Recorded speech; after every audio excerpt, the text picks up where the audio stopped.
Earthquake is unpredictable, so we must prepare it every day. Earthquake is the result of sudden release of energy in the Earth's crust that creates seismic waves. It is the most general sense that word earthquake is used to describe any seismic event, whether natural caused by humans, that generate seismic waves. We must prepare at all times. Because earthquake is unpredictable, the most basic thing to do is duck, cover, and hold.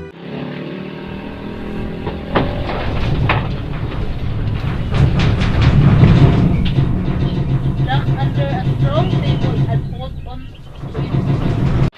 After the shaking stops, exit the building and go to designated area.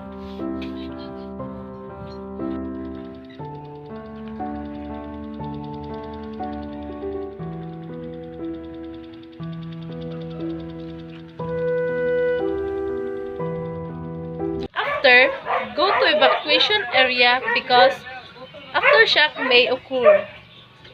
The scenario, the country's capital region covering 16 cities and 1 municipality, rocked by a magnitude 7.2 earthquake. Mass evacuations, injured victims, rescue operations. These were some of the simulated scenes playing out in Pasig City this morning. So far, we're happy with the results. Pero gaya nga po ng sabi ni Chairman kanina, we can always improve. Dapat hindi tayo kampante. Mahalaga po yung ganito po, yung mga syudad nagkakasama at nagkakatulong-tulong ho. Mabuti na po yung maging handa at alam kung ano yung gagawin. In the city of Manila, people in Santa Cruz performed the duck cover and hold as sirens went off at exactly 8:30 a.m., signaling the city's participation in the shake drill. High-angle and search and rescue efforts were executed at the Republic supermarket. Firefighters and rescuers climbed the 4-story building and saved those who were trapped. Firefighting efforts also took center stage in a vehicular fire and rescue scenario. Policemen also showed how they handle looting incidents. In Pasay City, for a few seconds until the shaking stopped, hotel guests observed the duck cover and hold method before evacuating in an open area. Their participation showed the importance of the private sector's involvement in disaster response. Nakikita natin yung pagpasok po ng LGU para i-manage mo yung incident.